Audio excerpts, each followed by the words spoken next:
شروع اللہ کے نام سے جو بڑا مہربان اور نہایت ہی رحم کرنے والا ہے۔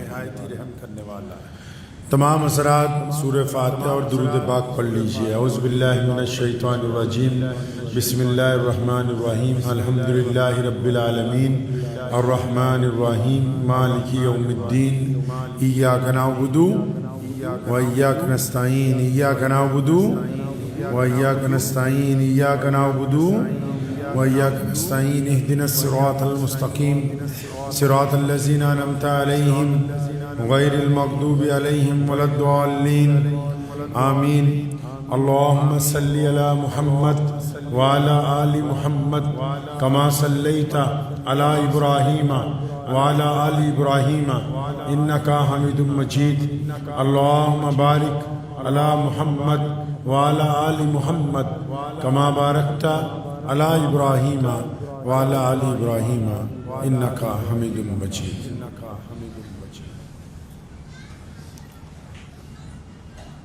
حالات کے قدموں پہ کلندر نہیں گرتا، حالات کے قدموں پہ کلندر نہیں گرتا، ٹوٹے بھی جو تارا تو زمیں پر نہیں گرتا، گرتے ہیں سمندر میں دریا تو بہت سے، لیکن کسی دریا میں سمندر نہیں گرتا۔ اللہ کے پیارے نبی حضرت محمد رسول اللہ صلی اللہ تعالیٰ علیہ وسلم نے پوری دنیا کے انسانوں کی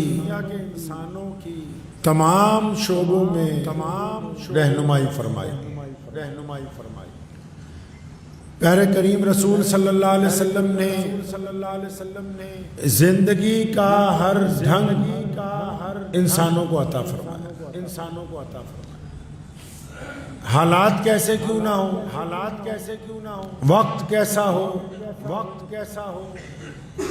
اس دور میں کس انداز سے جینا ہے،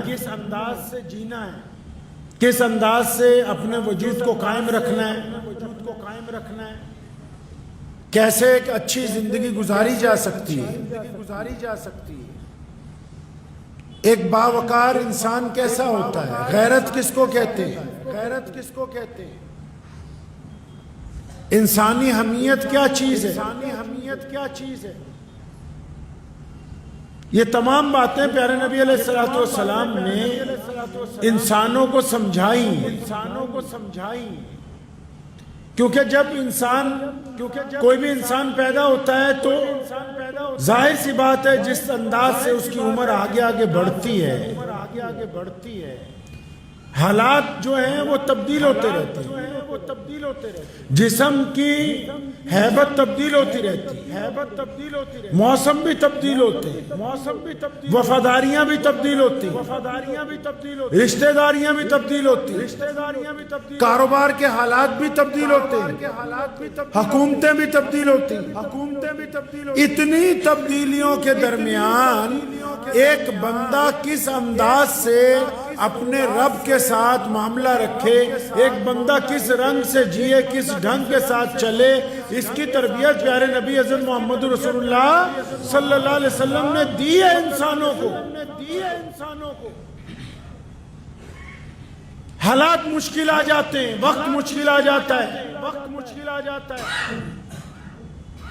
جب کسی پر کوئی مشکل وقت آتا ہے، چاہے وہ جسمانی طور پر ہو، چاہے وہ بیماری کا ہو، چاہے وہ کاروبار کی پریشانی ہو، چاہے وہ اولاد کی طرف سے پریشانی ہو، چاہے وہ عزیز و اقارب کی طرف سے دکھ درد کی بات ہو، چاہے پھر وہ مخالفوں کی طرف سے ہو،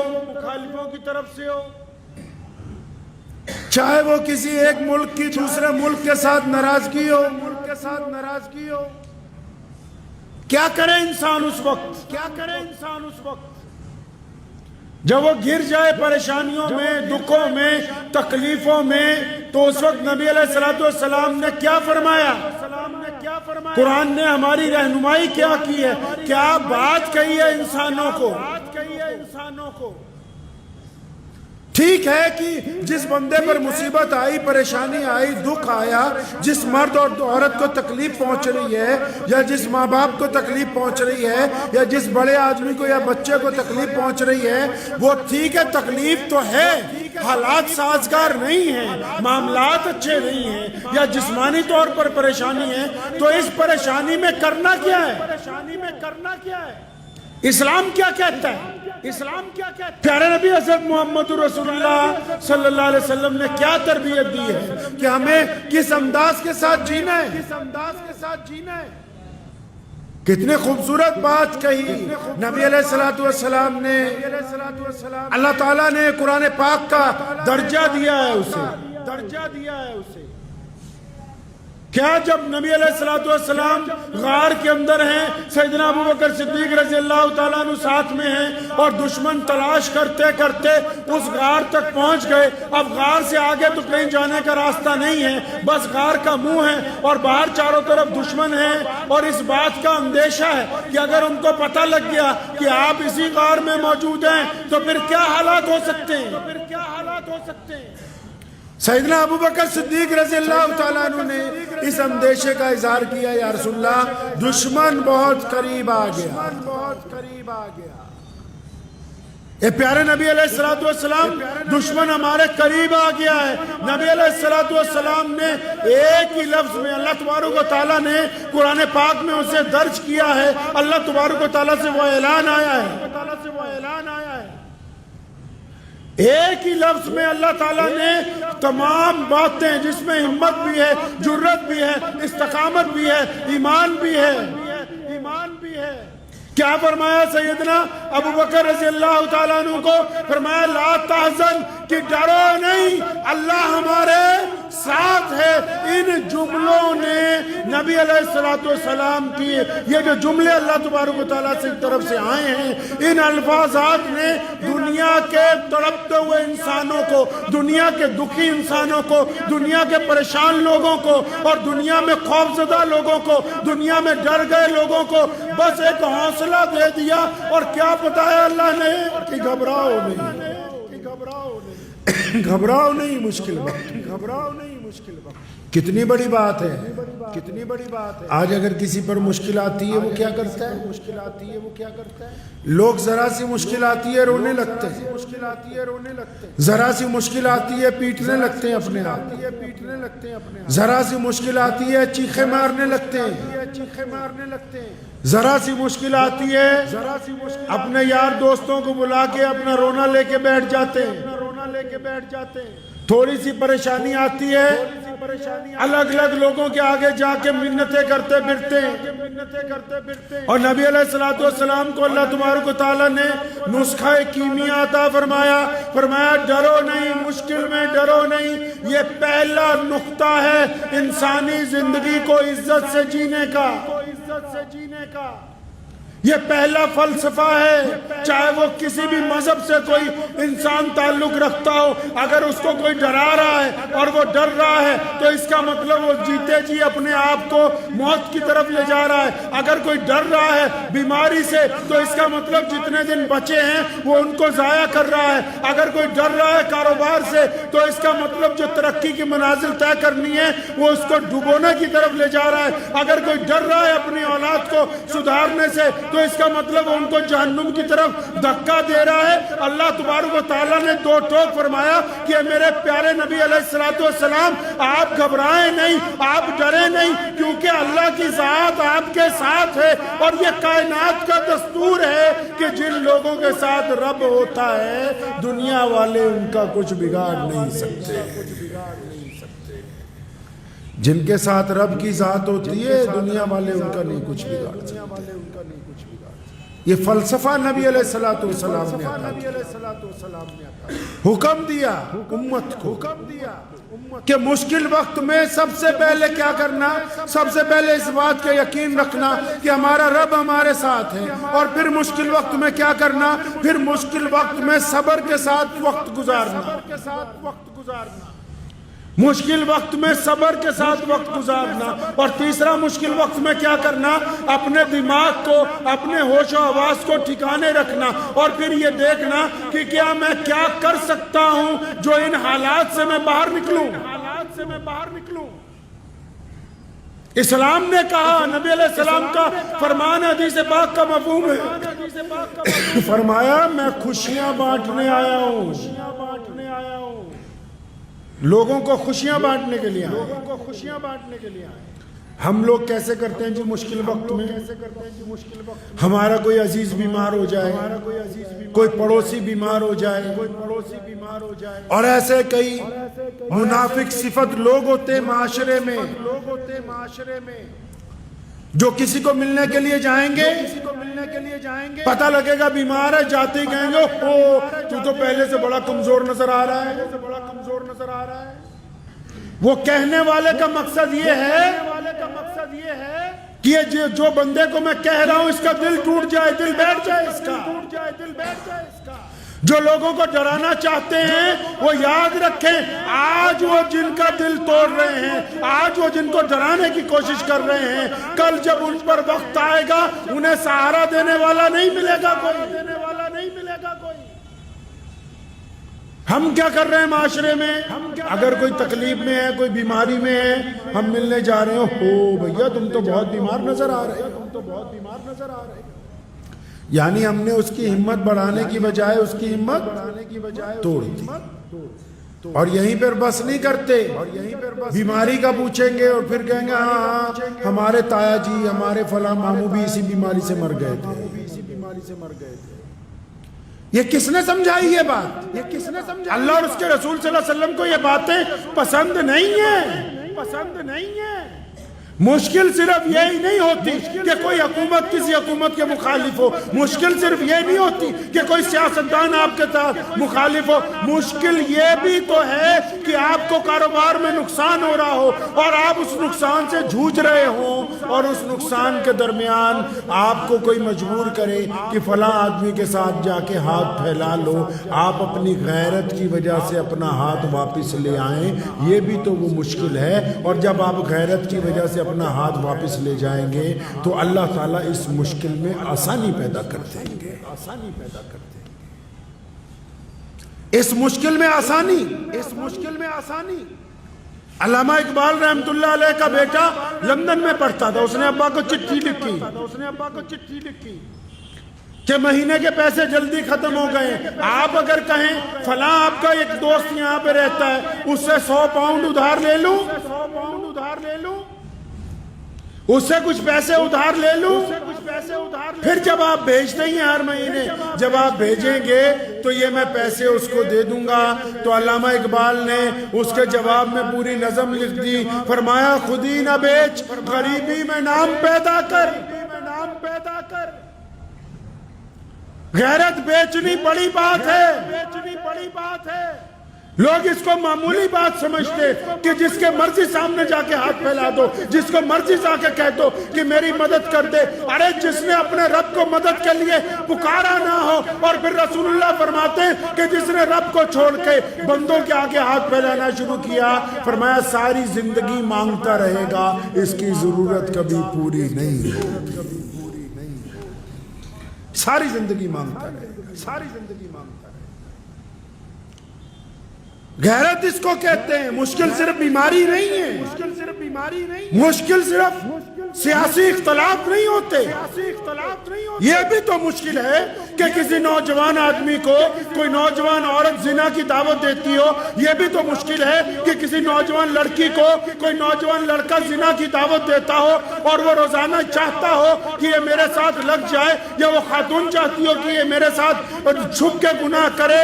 اس مشکل وقت میں جس نے اپنے نفس کو گناہ سے روک لیا، اس نے اللہ کی طرف سے عزتیں پا لی، وہ اس مشکل وقت میں اللہ کے حضور یقین رکھ کے بچ گیا، تو پھر آنے والی زندگی کی عزتیں اس کے لیے وقف ہے۔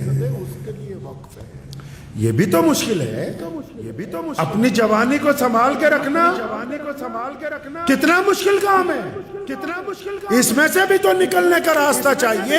اس میں نکلنے کا راستہ بھی یہی ہے کہ بندہ اس بات کا یقین رکھے کہ میرا رب میرے ساتھ ہے، وہ مجھے دیکھتا ہے، اس کے حکم سے میں چلتا پھرتا ہوں، غلطی ہو جائے تو میں اپنے رب سے معافی مانگتا ہوں۔ صرف یہی مشکل تھوڑی، مشکل تو یہ بھی ہے کہ لقمہ حرام سامنے پڑا ہے، رشوت کے سامنے پیسے پڑے ہیں، سامنے سے آفر آئی ہوئی ہے کہ اتنے پیسے لے لو، یہ غلط کام کر لو، کوئی دیکھنے والا نہیں ہے، کوئی پوچھنے والا نہیں ہے، اور چپ چاپ وہ سرمایہ لیا جا سکتا ہے۔ یہ بھی تو مشکل ہے کہ جب بندہ اس مشکل میں پھنستا ہے اور پھر ایمانداری سے رشوت کے پیسے ٹکرا دیتا ہے اور ایمانداری سے رشوت کے پیسے چھوڑ کے سچے کام کے اوپر دستخط کرتا ہے، دنیا کے چاہے وہ پیسے اس کو ٹھوکر مار دے، لیکن پھر جو اللہ کی طرف سے اس کو عزتیں عطا ہوں گی، پھر اپنے رب کی طرف سے جو اس کو انعام ملے گا اس کا وہ اندازہ نہیں لگا سکتا ہے۔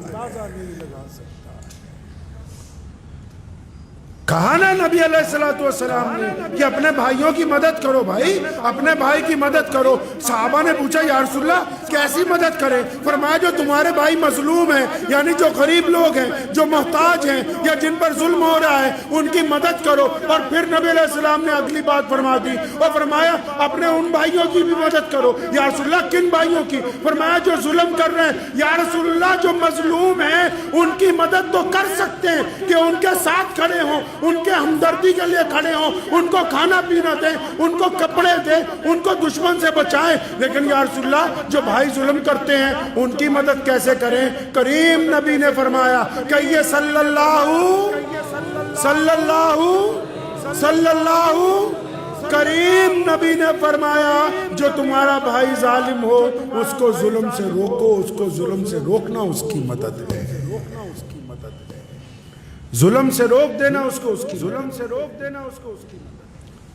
اسلام نے انسانوں کو غیرت کا درس دیا ہے، نبی علیہ السلام نے طریقے واضح کر دیے۔ فرمایا نا کہ مایوسی کفر ہے، کفر کا مطلب جھوٹ ہے، مایوسی۔ آپ نے کیسے طے کر لیا کہ آپ ساری زندگی غریب رہیں گے؟ انسان غریب پیدا ہو سکتا ہے، اس میں کوئی برائی نہیں ہے۔ انسان بنا پڑھا لکھا پیدا ہوتا ہے، اس میں کوئی برائی نہیں ہے۔ انسان بہت زیادہ لہیم شہیم نہیں ہوتا، اس میں کوئی برائی نہیں ہے۔ لیکن اگر وہ 60 سال 70 سال گزارنے کے بعد بھی غریب ہے، ان پڑھ ہے، جاہل ہے، تو اس میں اس کا خود کا قصور شامل ہے، خود کا قصور شامل۔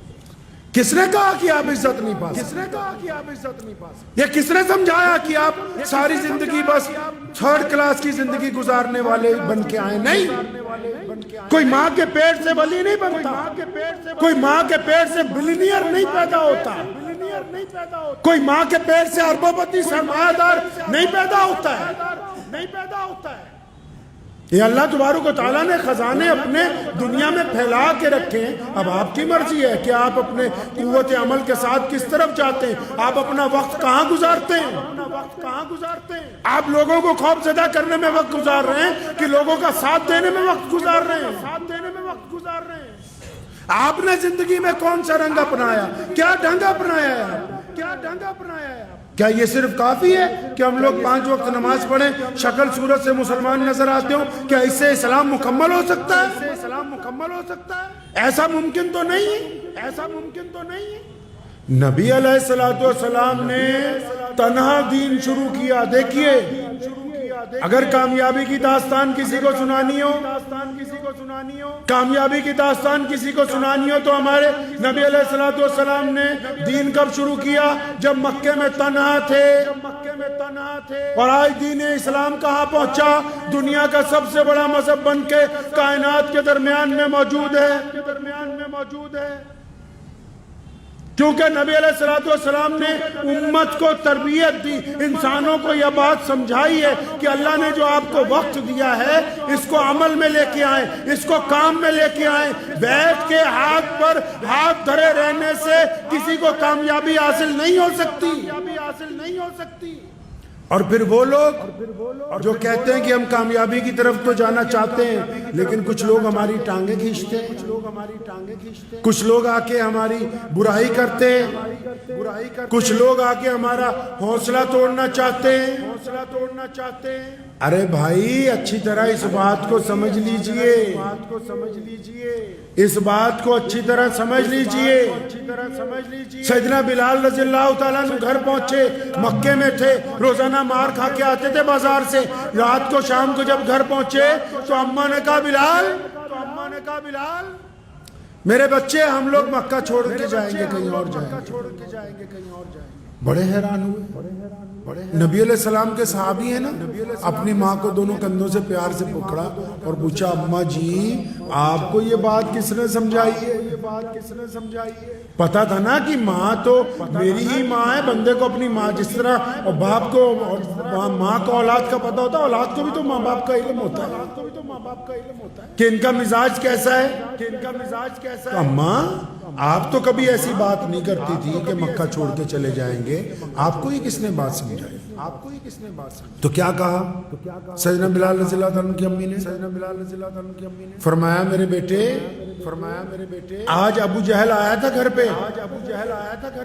ابو جہل کس کے گھر گیا؟ سیدنا بلال رضی اللہ تعالیٰ عنہ کے۔ فرمایا آج ابو جہل آیا تھا۔ کون ہے ابو جہل؟ مکے کا گورنر ہے، چودھری ہے مکے کا۔ فرمایا عتبہ بھی تھا ساتھ میں، ولید بھی تھا۔ اچھا یہ بڑے بڑے شہزادے سارے ہی؟ اماں یہ تو ہمیں انسان بھی نہیں سمجھتے، یہ تو کہتے ہیں بلال کالا ہے، بلال حبشی ہے، بلال کے موٹے موٹے ہونٹ ہیں، بلال کو تو اختیار نہیں کہ ہمارے برابر سے چل کے نکل جائے اس پگڈنڈی کے اوپر جس پر ہم چلتے ہیں۔ اماں یہ سب لوگ ہماری جھونپڑی پر آئے تھے؟ ہاں بیٹا یہ سب لوگ ہماری جھونپڑی کے دروازے پہ آئے اور انہوں نے آ کے آج مجھ سے درخواست کی ہے۔ کیا کی ہے؟ آج دھمکی نہیں دی، دھمکیاں تو کئی سال سے دے رہے تھے، آج آ کے درخواست دی ہے کہ اپنے بیٹے کو لے کے یہاں سے چلے جا، یہ روز سڑکوں پہ محمد رسول اللہ کا نام لیتا ہے، ہم تو پریشان ہو گئے اس کو مار مار کے، یہ تھکتا ہی نہیں، بس تو اسے مکے سے لے جا۔ حضرت بلال نے اپنی ماں کو کندھوں سے پکڑا، فرمایا اماں جی اللہ اکبر، اس کا مطلب کہ ابو جہل نے، ان مشرکین نے ہماری طاقت کو تسلیم کر لیا ہے۔ آپ نیکی کا کام کر رہے ہیں، آپ کوئی اچھا کاروبار چلا رہے ہیں، آپ کسی غریب کی مدد کرنے جا رہے ہیں، آپ کسی بھوکے کو کھانا کھلانے جا رہے ہیں، آپ کسی ان پڑھ کو پڑھانے کے لیے جا رہے ہیں، آپ کوئی نیکی کا کام کرنے جا رہے ہیں، اور پھر یہ جو 3-4 لوگ بیٹھ کے آپ کے خلاف بکواس کر رہے ہیں، اس کا مطلب ساری دنیا میں سے ان 3-4 نے مان لیا کہ آپ ان سے بہتر کام کر رہے ہیں۔ وہ تو اس بات کی گواہی دے رہے ہیں کہ تو اب اچھے کام پہ لگ گیا ہے۔ آپ کو کس نے کہا کہ آپ اپنا دل چھوڑ دیں؟ مخالفت بھی تو اسی کی ہوگی جس میں کوئی بات ہوگی کائنات میں۔ جہاں سے سورج نکلتا ہے، جہاں ڈوبتا ہے، پوری دنیا میں جو بڑے بڑے افراس میں جائیں،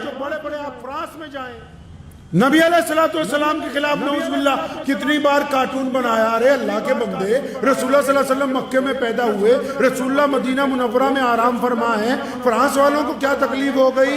پتہ یہ لگا کہ وہاں کی جو گندگی تھی، وہاں میں جو سماج کے اندر لوگوں کے ساتھ برائیاں تھیں، وہاں کے معاشرے میں جو عورت کی بے حرمتی تھی، وہاں کے معاشرے میں جو ایک دوسرے کی مخالفت تھی، رسول اللہ کا دین پہنچا ہے تو وہ چیزیں برائیوں سے اچھائیوں میں بدلنے لگی ہیں۔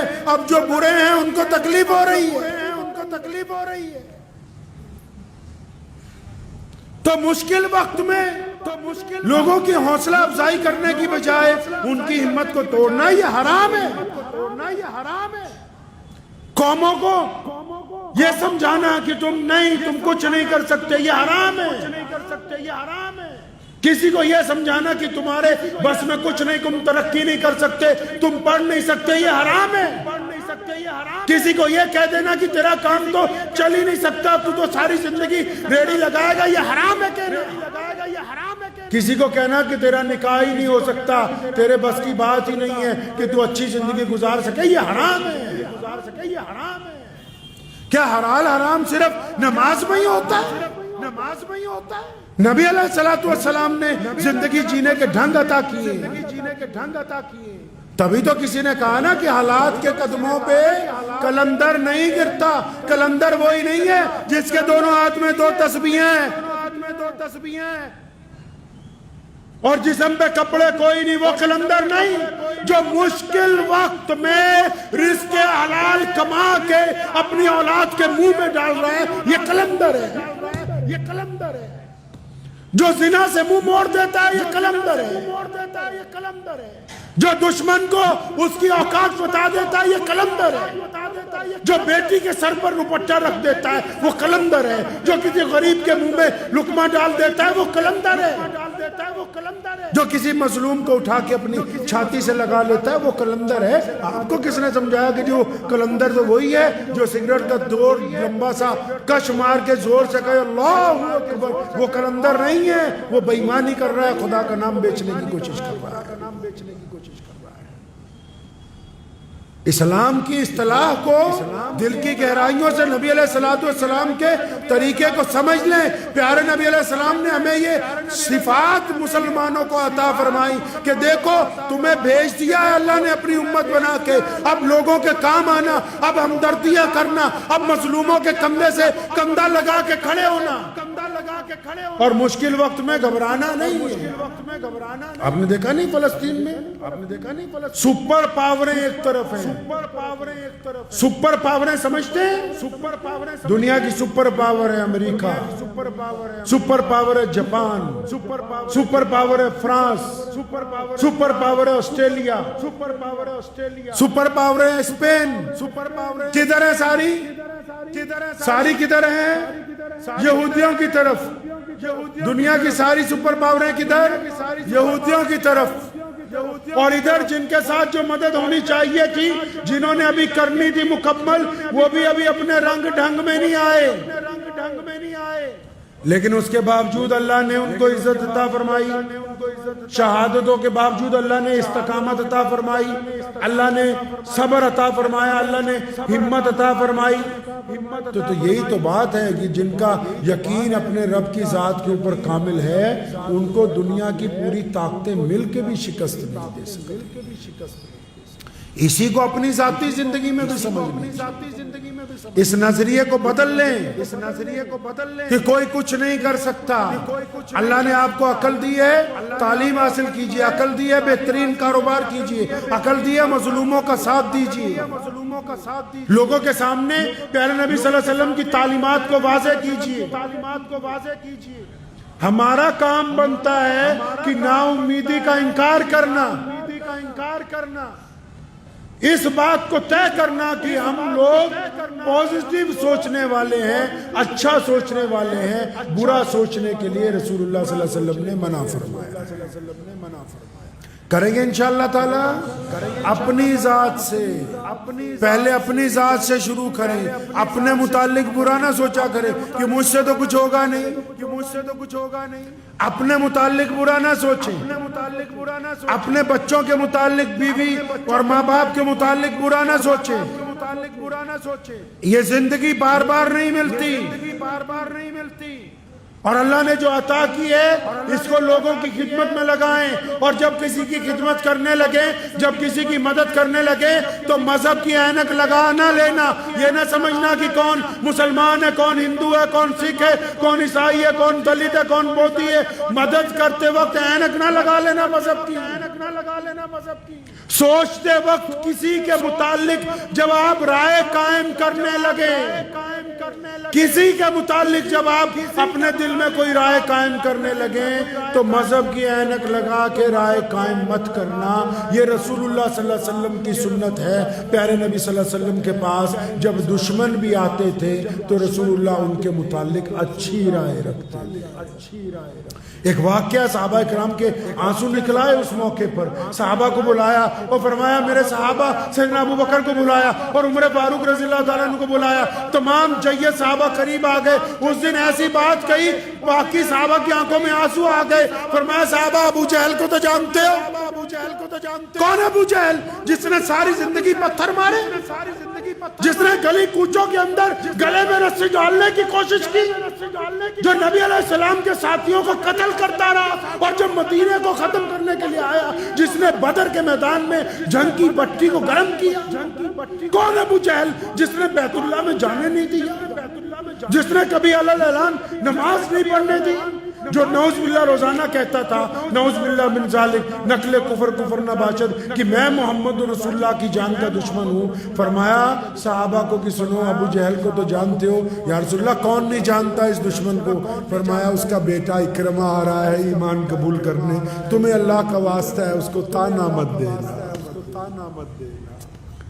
ہے کوئی ایسا کائنات میں جو پوزیٹیو سوچنے کی، پوزیٹیو چلنے کی، مثبت سوچنے کی بات کرتا ہو؟ فرمایا ابو جہل کا بیٹا آ رہا ہے اکرمہ، کیوں آ رہا ہے؟ ایمان کے لیے آ رہا ہے، دستے نبی علیہ السلام کے دستے مبارک پر بیعت کے لیے آ رہا ہے۔ فرمایا مجھے پتا ہے کہ تم سب اس لیے ناراض ہوتے ہو کہ ابو جہل نے بہت زیادتیاں کی ہیں، فرعون سے زیادہ۔ حدیث پاک میں لفظ ہے، فرمایا ہر امت میں ایک فرعون ہوا، میری امت کا فرعون ابو جہل ہے اور اس نے فرعون سے زیادہ ظلم کیا ہے۔ لیکن جب اس کا بیٹا ایمان قبول کرنے آ رہا ہے تو پیشگی اپنے ساتھیوں کو کیا فرما رہے ہیں کہ ابو جہل کا بیٹا آ رہا ہے، اس کو طعنہ مت مار دے۔ پوری دنیا کی طاقتیں مسلمانوں دل کی تختی پہ لکھ کے لے جاؤ، دنیا بھر کی طاقتیں دنیاوی طور پر حکومتیں محل بنا سکتی ہیں، بڑے بڑے ہتھیار بنا سکتی ہیں، لیکن جو محمد رسول اللہ صلی اللہ علیہ وسلم نے انسانوں کا نظام اور کردار بنا دیا، دنیا کا کوئی نظام اس کا مقابلہ نہیں کر سکتا۔ تو ہم نے اس بات کی کوشش کرنی، کس بات کی؟ کہ اپنی ذہنیت کو مشکلات کے اندر اس بات کا یقین رکھیں کہ اللہ کی ذات آپ کے ساتھ ہے، اور جب کوئی ساتھی، کوئی دوست، کوئی بھائی، کوئی بہن، کوئی پڑوسی، کوئی یار بچپن کا، کوئی غیر مسلم دوست مشکل میں ہو، پریشانی میں ہو، تو کبھی اس کی ہمت توڑنا نہیں ہے، اس کی ہمت بندھانی ہے۔ اور جب ہم دوسروں کی ہمت بندھائیں گے، اللہ تعالیٰ آپ کو دنیا میں بھی عزت عطا فرمائیں گے، آخرت میں بھی عزت عطا فرمائیں گے۔ وآخر دعوانا ان الحمدللہ رب العالمین۔